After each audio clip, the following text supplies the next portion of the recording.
Halo teman-teman, balik lagi dengan saya David Azhari. Saya seorang SEO dan GEO spesialis. Di episode video kali ini kita coba berbicara terkait SEO versus GEO dengan lebih in-depth mungkin ya.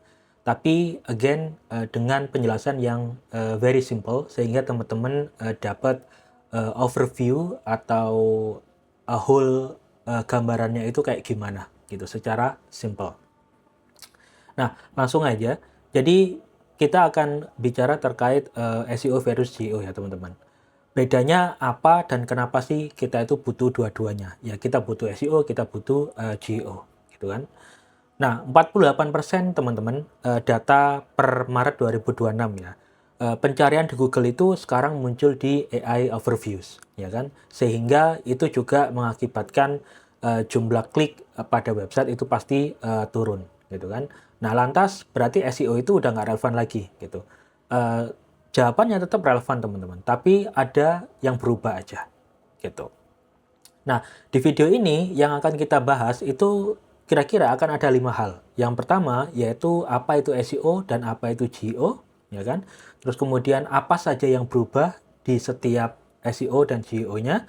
Kemudian kalau SEO itu udah nggak relevan dan kita itu mengarah ke GEO, ya berarti kayak gimana gitu. Terus yang keempat terkait perubahan behavior di funnel marketing. Nah, terus yang kelima, yang terakhir itu terkait bagaimana sih cara kita mengukur AI visibility kita, gitu. Oke, jadi kita langsung mulai aja. Yang pertama, apa itu SEO? Seperti yang kita tahu ya teman-teman, simpelnya SEO itu kita mengoptimasi sebuah website agar website kita itu bisa muncul di hasil pencarian Google, ya kan? Kita dapat impression, kita dapat rank, terus kemudian user klik ke website kita, gitu. Game-nya atau fokusnya itu adalah bagaimana kita itu bisa ditemukan dan kita mendapatkan klik ketika website kita itu udah muncul di SERP. Itu kalau SEO, gitu kan. Nah, kalau GEO itu stands for Generative Engine Optimization, teman-teman. Nah, kalau SEO tadi itu kita fokusnya biar kita itu ditemukan di hasil pencarian Google ya, atau search engine yang lainnya. Nah, tapi kalau di GEO, itu fokus utamanya adalah bagaimana kita itu direkomendasikan dalam bentuk website kita atau konten kita itu disitasi, terus kemudian brand kita itu dimention sebagai rekomendasi di hasil pencarian AI. Baik itu ChatGPT, Gemini, Perplexity, AI Overview, AI Mode, atau AI yang lainnya. Gitu. Jadi, game utamanya adalah gimana caranya kita itu menjadi sumber jawaban, website kita itu jadi sumber jawaban, sumber sitasi dari jawaban AI. Dan brand kita itu dimension menjadi satu brand yang direkomendasikan oleh AI untuk topik-topik tertentu yang relatif dengan brandnya teman-teman dan service atau produknya teman-teman. Oke, nah sekarang perubahannya di SEO dengan GEO itu secara sekilas itu kayak gini teman-teman. Jadi yang pertama itu terkait tujuannya, ya kan? Jadi kalau di SEO seperti yang gua bilang tadi tujuannya adalah muncul dan rank di Google. Terus kemudian kalau GEO itu dikutip di jawaban AI. Nah, terus kemudian cara menangnya optimize halaman, terus kemudian kita bisa pakai backlink, terus bisa pakai metrik SEO yang lainnya, misalkan seperti IET, ya kan. Tapi kalau di GEO, itu caranya adalah gimana cara kita membuat konten itu yang menjawab langsung, gitu, nggak bertele-tele. Jadi answer first, kemudian plus ada IET. Nah, IET ini juga dipakai di SEO sih, teman-teman, gitu kan. Terus metrik yang mungkin common ya, ada ranking, ada klik, ada traffic, ya kan. Terus kemudian kalau di GEO, itu kita bicara terkait citation, share of voice, terus kemudian citation frekuensi, dan seterusnya, gitu kan. Jadi pada intinya SEO itu kita berusaha untuk ditemukan, terus kemudian kalau GEO intinya kita itu gimana caranya kita bisa dikutip atau disitasi. Nah, apa aja yang berubah sekarang? Yang berubah otomatis pasti hal yang pertama kedampak adalah ranking di SERP, ya kan. Ranking ini masih debatable, tapi for me ranking itu masih penting, ya kan. Kenapa? Karena kalau website kita itu aja nggak bisa rank di search engine ya, gimana caranya kita itu juga bisa dikutip, ya kan? Even itu nggak berkorelasi 100%, tapi setidaknya dengan kita mempunyai rank yang bagus di search engine, itu memperbesar possibility kita untuk dikutip dan dijadikan sumber jawaban oleh AI. Nah, terus kemudian yang berubah lagi adalah keyword pendek, ya kan? Dulu kalau di SEO mungkin kita hanya ngejar keyword-keyword yang pendek ya gitu. Nah, kalau di GEO teman-teman, itu kalian harus expand keyword tadi menjadi keyword yang lebih panjang atau prompt atau query yang lebih panjang gitu. Kenapa? Karena behavior orang nyari sesuatu dengan AI itu mereka udah spesifik nge-prompt yang spesifik, yang panjang gitu kan. Misalkan kalau dulu di SEO kita carinya sepatu lari ya gitu doang kan. Nah, kalau kita di GEO kita harus lebih detail gitu kan. Misalkan rekomendasi sepatu lari harga di bawah 1 juta yang bisa dibuat lari 5K gitu kan. Nah, seperti itu teman-teman. Jadi lebih spesifik gitu. Nah, terus yang ketiga itu yang berubah adalah terkait klik ke website ya teman-teman. Kita bisa tahu ya bahwa dengan adanya AI overview dan AI mode Google itu sangat-sangat mempengaruhi number of click. Number of click-nya itu turun jauh. Dari semua klien yang gue pegang ya, pasti number of click-nya declining gitu kan. Tapi number of impression, number of rank itu stay the same gitu. Itu menunjukkan apa? Bahwa website kita performanya tetap bagus, ya kan, rank kita tetap stabil, impression kita tetap stabil, tapi hanya perbedaan behavior user yang dulunya mereka mengkonsumsi informasi itu dengan masuk ke website, sekarang itu hanya mereka membaca AI overview ataupun mereka hanya membaca rangkuman jawaban dari AI platform gitu. Nah, terus yang keempat yang berubah adalah 10 blue links, ya kan? Nah, dulu kalau mungkin tujuan kita di SEO adalah kita bisa coba masuk menjadi one of the 10 blue links yang ada di SERP. Nah, sekarang mungkin orang-orang udah nggak pernah melihat itu ya, tapi mereka lebih prefer untuk mengambil jawaban yang sudah disintesis oleh AI di AI platform masing-masing. Gitu. So, berarti dengan semua hal yang udah gua jelasin tadi, kita bisa melihat ya bahwa SEO itu bikin brand kamu itu ditemukan gitu kan. Tapi dengan adanya GEO itu bikin kamu bisa direkomendasikan di AI platform gitu. Sehingga uh, visibility digital kamu itu bakalan lebih more authoritative and more trustable gitu teman-teman gitu. Kenapa? Karena kita penting ya teman-teman. Kita nggak hanya harus melihat SEO, tapi kita juga harus melihat di mana user kita itu berada dan bagaimana mereka itu sekarang itu mencari informasi gitu. Which is sekarang udah mulai berubah, udah mulai shifting, so automatically apa yang harus teman-teman lakukan di strategi digital marketingnya, khususnya mungkin di SEO, itu juga harus ikut berubah gitu. We cannot stay at the same place teman-teman gitu. Oke, nah sekarang pertanyaannya ya, kalau sekarang kita itu harus fokus ke GEO karena user kita itu udah banyak shifting ke sana semua, berarti SEO udah nggak penting gitu. Nah, jawabannya tetap penting teman-teman gitu. Kenapa? Karena SEO itu tetap akan jadi pondasinya. GEO itu bukan hal yang tiba-tiba muncul baru gitu teman-teman. Enggak, tapi GEO itu adalah hasil evolusi dari SEO. Sehingga SEO itu menjadi core atau foundation-nya bagaimana kita itu bisa perform di GEO gitu. Karena bayangkan ya teman-teman, kalau teman-teman aja di SEO performance secara brand ya itu nggak bagus, terus gimana caranya brand teman-teman itu tiba-tiba bisa bagus di GEO. Padahal secara dasar prinsip-prinsip yang dipakai bagaimana suatu brand itu bisa bagus di GEO itu adalah mostly itu juga menggunakan SEO gitu kan. Tentunya memang ketika kita mau mengoptimize GEO di masing-masing AI platform itu pasti ada perubahan dan perlu ada penyesuaian data yang dilihat atau hal-hal yang perlu diperhatikan secara khusus itu pasti berbeda. Yes, itu betul, tapi secara prinsipal ya kan itu tetap masih menggunakan dasar-dasar di SEO gitu kan. Nah, apa aja yang sama sebetulnya yang menjadi pondasi? Satu, indexing yang sama, ya kan? Jadi setiap AI ini mereka menarik dari indeks mesinnya masing-masing, gitu kan? Misalkan di ChatGPT atau Copilot, ya kan? Mereka basisnya mereka narik pada Bing environment, ya kan? Punyanya Microsoft, ya kan? Tapi pada intinya adalah ketika website kita itu interaksi dengan crawlernya di Bing itu juga nggak bagus. So, gimana caranya juga teman-teman bisa visible di ChatGPT ataupun Copilot, ya kan? Nah, itu yang saya maksud sama.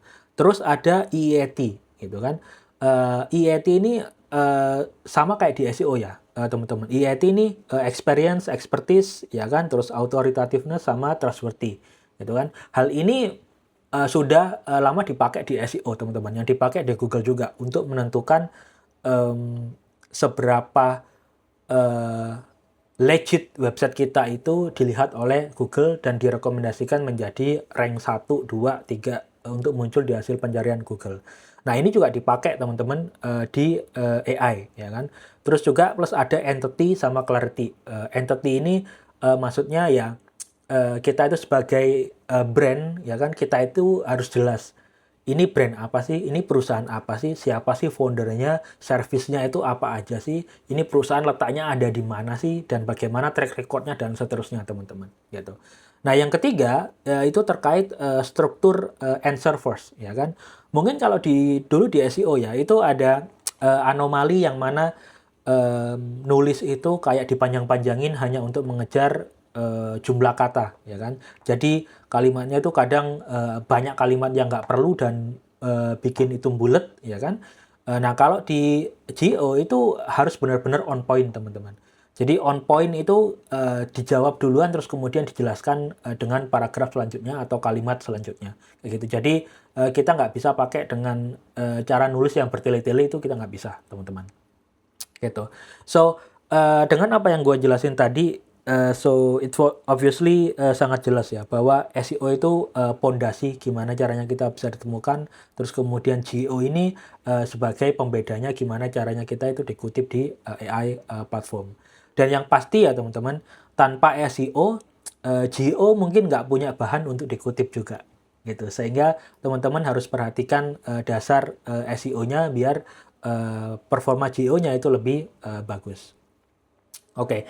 Nah, ada satu hal lagi yang menurut gue itu penting juga untuk kita pahami ya teman-teman, yaitu behavior di funnel marketing.